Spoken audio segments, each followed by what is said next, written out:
الرحمن پارہ نمبر 27 آیہ کریمہ نمبر 56 57 58 59 60 اور 61۔ نحمدہ ونصلی ونسلم علی رسولہ الکریم، اما بعد فاعوذ باللہ من الشیطان الرجیم، بسم اللہ الرحمن الرحیم۔ فیہن قاصرات الطرف لم یطمثہن انس قبلہم ولا جان، فبأي آلاء ربكما تكذبان، كأنهن الياقوت والمرجان، فبأي آلاء ربكما تكذبان، هل جزاء الإحسان إلا الإحسان، فبأي آلاء ربكما تكذبان۔ صدق اللہ العظیم۔ فیہن ان جنتوں میں، قاصرات نیچی طرف آنکھوں، نیچی آنکھوں والی بیویاں ہوں گی، لم یطمثہن نہیں چھوا ہوگا ان کو، انسن کسی انسان نے، قبلہم اس سے پہلے، ولا جان اور نہ کسی جن نے۔ پس تم اپنے رب کی کون کون سی نعمتوں کو جھٹلاؤ گے؟ کأنہن گویا کہ وہ یاقوت اور مونگا ہیں۔ پس تم اپنے رب کی کون کون سی نعمتوں کو جھٹلاؤ گے؟ اور نیکی کا بدلہ نہیں ہے مگر نیکی، پس تم اپنے رب کی کون کون سی نعمتوں کو جھٹلاؤ گے؟ اللہ جل سبحانہ و تعالی نے ایک بندہ مومن کے لیے جو میزبانی کا اہتمام جنت میں رکھا ہے، اس کا ذکر کیا جا رہا ہے۔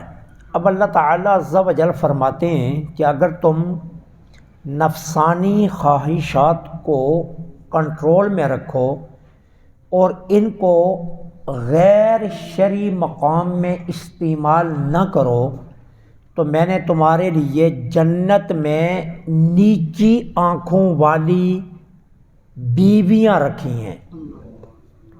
بیویوں سے مراد حوریں، اور نیچی آنکھوں والوں سے مراد کیا ہے؟ وہ اپنے خاوند کے علاوہ کسی اور کی طرف نہیں دیکھیں گی۔ نیچی آنکھوں سے یہ مراد ہے۔ دنیا کی بیوی جتنی مرضی نیک ہو، لیکن کسی نہ کسی اجتماع کے موقع پر، بازار پر جاتے ہوئے اس کی نگاہ کسی دوسرے مرد کی طرف اٹھ جاتی ہے اور مرد کے چہرے پر پڑ جاتی ہے، وہ اپنی نگاہوں کا تحفظ نہیں کر سکتی۔ لیکن اللہ نے تمہارے لیے جنت میں ایسی حوریں رکھی ہیں کہ جن کی نگاہیں نیچی ہیں، کیا؟ اپنے خاوند کے علاوہ وہ کسی اور کو نہیں دیکھیں گی۔ حالانکہ جنت میں ہر کوئی حسین ہوگا، جنت میں ہر کوئی جواں ہوگا، کسی کی عمر بھی 35 برس سے اوپر نہیں ہوگی، اور سب کے چہرے چمک رہے ہوں گے، لیکن اس کے باوجود جو بیویاں جس کو ملیں گی وہ صرف اسی کی طرف دیکھیں گی، کسی غیر کی طرف نہیں دیکھیں گی۔ اللہ فرماتا ہے ایسی حوریں میں نے جنت میں تمہارے لیے رکھی ہیں۔ اور پھر دوسری کیا کہا؟ لم یطمثہن انس قبلہم، اس سے پہلے کسی انسان نے اور نہ کسی جن نے ان کو چھوا ہے۔ جس کی ہیں وہی ہاتھ لگائے گا، کسی غیر نے ان کو ہاتھ نہیں لگایا۔ کسی حور کو کسی مرد نے ہاتھ نہیں لگایا، اور کسی جنیا کو کسی جن نے ہاتھ نہیں لگایا۔ اور پاکیزگی کا عالم کیا ہے؟ لم یطمثہن، دنیا کی کوئی عورت جب میرڈ ہو جاتی ہے، جب اس کی شادی ہو جاتی ہے، اس کا باکرا پن، کوارا پن ختم ہو جاتا ہے، وہ بیائی ہوئی ہو جاتی ہے، اور اس کے کوار کے جو حجاب ہوتے ہیں وہ ختم ہو جاتے ہیں۔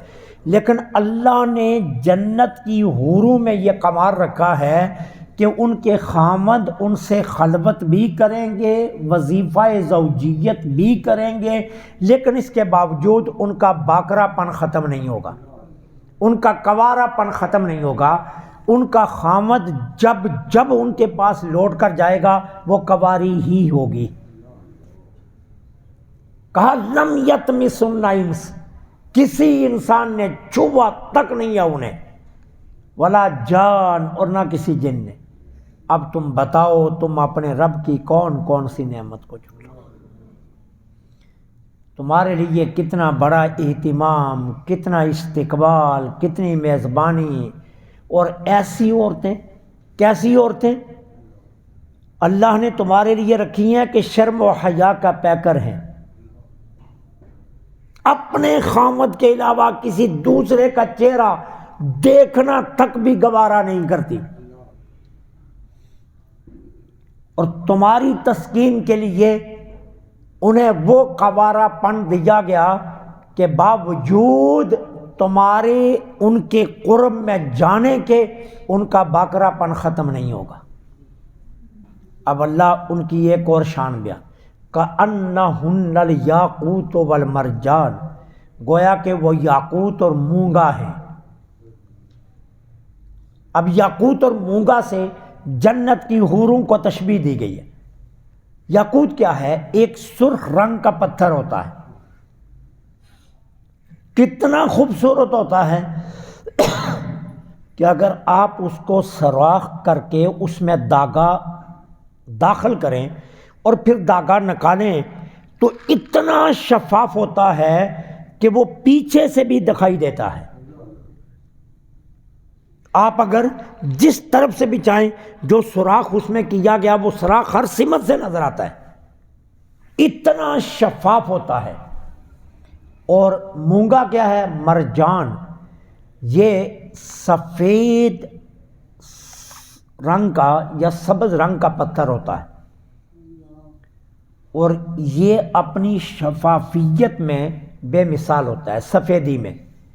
اللہ فرما رہا ہے سفید مرجان کی طرح ہوں گی اور شفافیت میں یاقوت کی طرح ہوں گی، ایسی بیویاں تمہارے لیے رکھی۔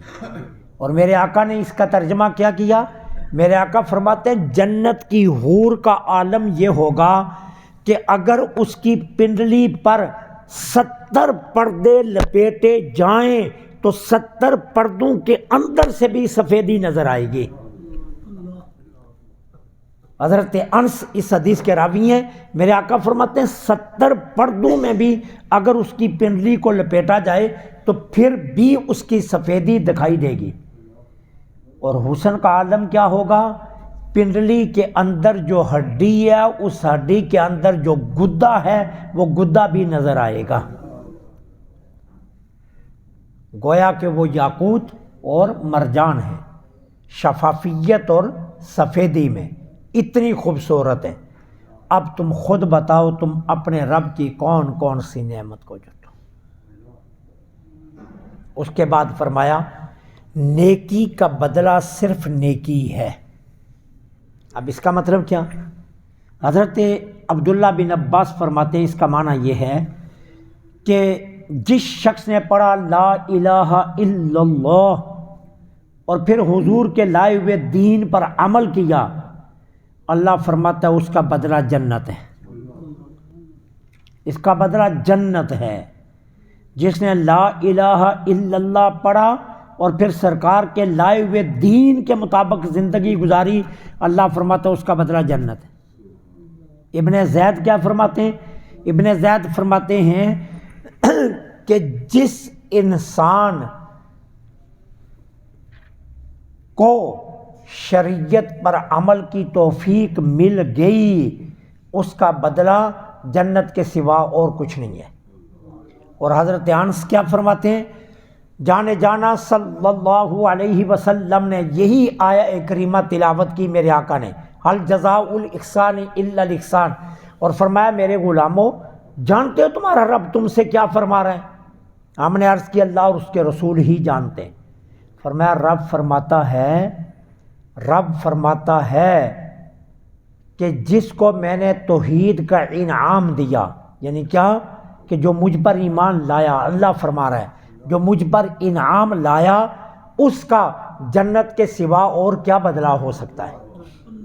تو فرمایا حل جزاء الاحسان الا الاحسان، نیکی کا بدلہ صرف نیکی ہے۔ کیا مطلب؟ تم دنیا میں نیکی کرو اللہ آخرت میں تم سے نیکی کرے گا، تم دنیا میں اچھے اعمال کرو اللہ تمہیں اس کی جزا دے گا، تم دنیا میں شریعت کے مطابق زندگی گزارو اللہ تمہارا بھرپور استقبال کرے گا، اور تم اپنی زندگی شریعت کے مطابق کر لو اللہ تمہیں جنت کے نعمتوں سے مالا مال کر دے گا۔ تو نیکی کا بدلہ نہیں ہے مگر نیکی۔ اب بتاؤ تم اپنے رب کی کون کون سی نعمتوں کو جھٹلاؤ گے؟ اللہ سے دعا ہے اللہ